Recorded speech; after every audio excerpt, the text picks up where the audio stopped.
Goeiedag en welkom by nog 'n videoles van die tema funksies. As ons vinnig hersien wat ons tot op die stadium gedoen het, ons het gekyk na die funksietransformasies en waar ons spesifiek 'n moedergrafiek getransformeer het.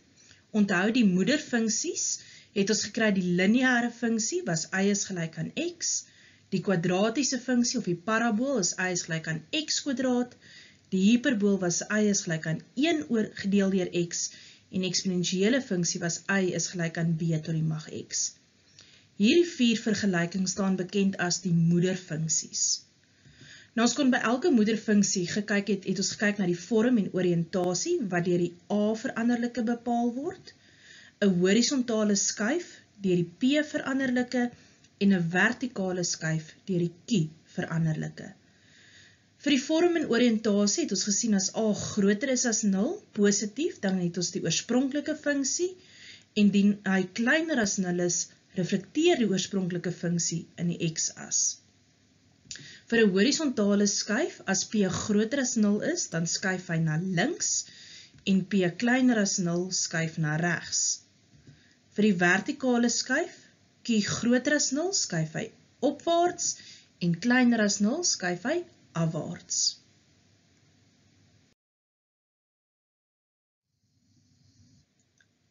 Onthou van die opsommingstabel wat vir jou beskikbaar is op Moodle. Dit is veral belangrik om te gaan let op die beperkings wat by elke funksie vir jou aangedui word en dan sommer ook na al die ekstra notas van al die ekstra inligting wat van toepassing is op die funksies. In vandag se video gaan ons spesifiek aandag gee aan nog verdere transformasies. So dit is waar ons die huidige funksie, wat alreeds dalk getransformeer het, nog verder gaan verander.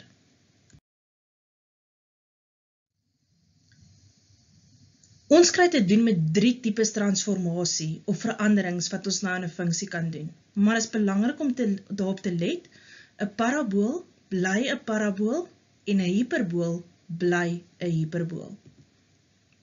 Ons gaan werk met 'n posisie of 'n translasie, met ander woorde 'n skuif, 'n oriëntasie of refleksie en laastens 'n transformasie aan die vorm.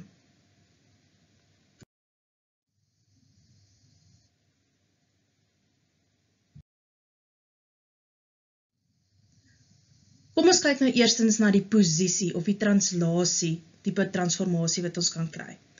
Nou jy sal eerstens daarop let, ons gaan dieselfde tipe veranderlikes gebruik wat ons in die vorige transformasies gebruik het. So jy kan steeds die assosiasie behou. Vir 'n q het ons gesien, 'n q gee vir ons 'n vertikale skuif.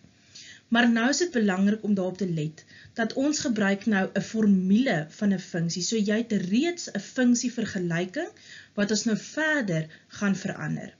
So jy gaan by die hele vergelyking 'n q-waarde byvoeg, en wat gebeur dan?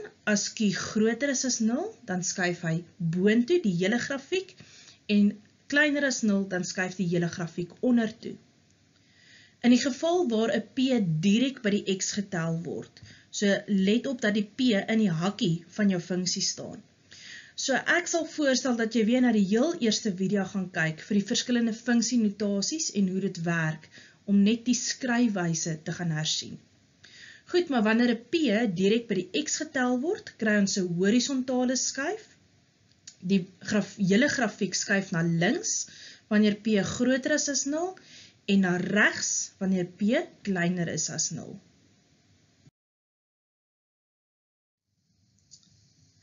Wat betref die refleksies, gaan ons met 'n minus nou werk. Wanneer jy die hele funksie met 'n minus vermenigvuldig, dan reflekteer die hele funksie rondom die x-as.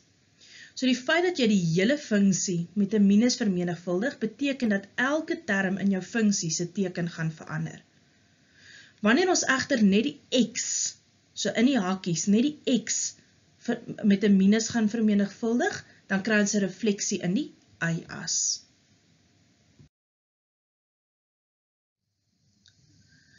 Wanneer ons kyk na die vorm, kry ons te maak met 'n uittrekking of 'n inkrimping. Nou as a wat ons maal met die hele funksie, as a groter is as 1, of ook a kleiner is as min 1, dan kry ons 'n uittrekking, met ander woorde hy beweeg weg van die x-as. Maar het is belangrik om te let, dat daai minus 1 in hierdie geval, beteken dat hy nie net 'n uittrekking het nie, maar ook 'n refleksie wat daarmee saam gebeur. Indien a dan nou tussen minus 1 en 1 lê, dan kry ons 'n inkrimping waar my funksie nader aan die x-as beweeg.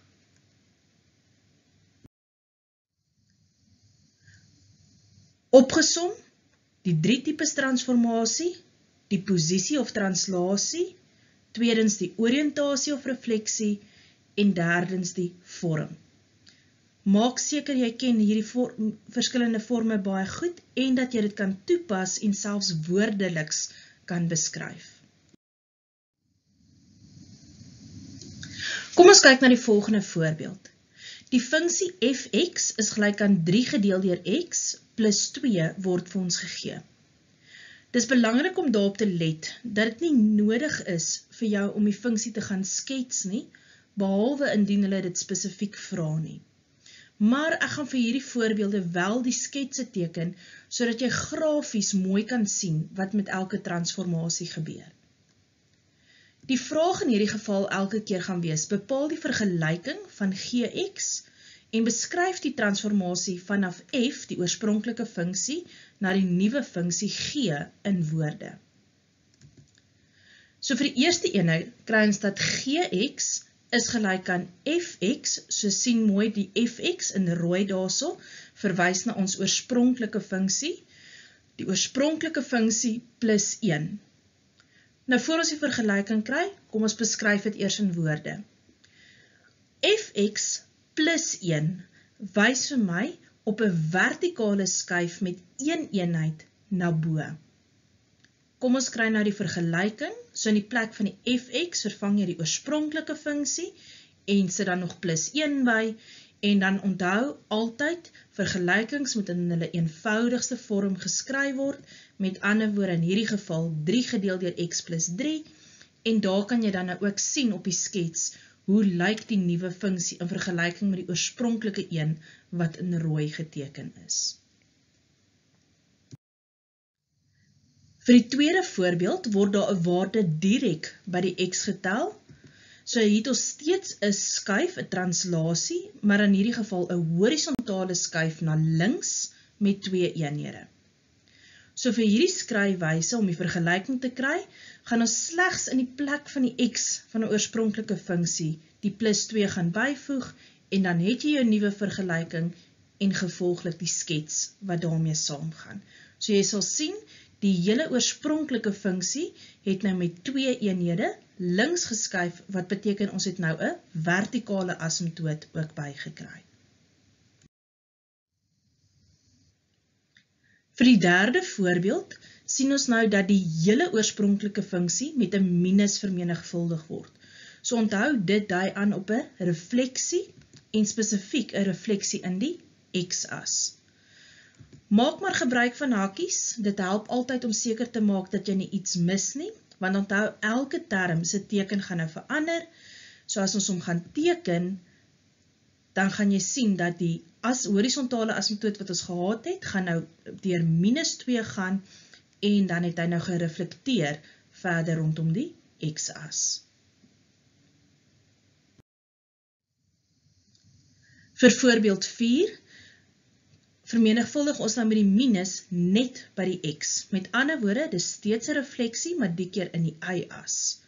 So oralster in jou vergelyking waar 'n x is, vervang jy dit nou met 'n minus x, en as jy dit bietjie op 'n ander manier wil gaan skryf, dan kry ons dat die funksie lyk eintlik maar presies soos die oorspronklike een, hy het nou net in die y-as gereflekteer.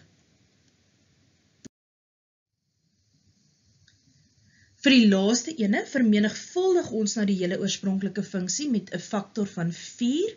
So hier gaan ons nou iets aan die vorm verander. So ons sien nou dat die 4, die a, is groter as 1. Met ander woorde, ons kry 'n uittrekking, met ander woorde, gaan van die x-as af weg beweeg. So ons het 'n vertikale uittrekking met 'n faktor van 4.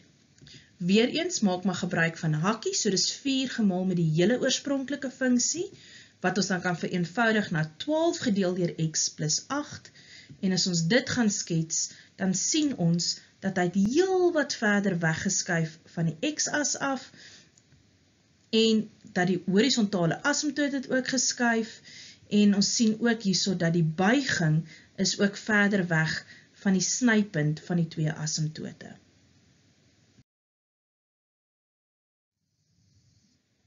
Jy kan nou self hierdie transformasies gaan inoefen, om die vergelyking te kry en sowel as om dit in woorde te beskryf. Lekker werk!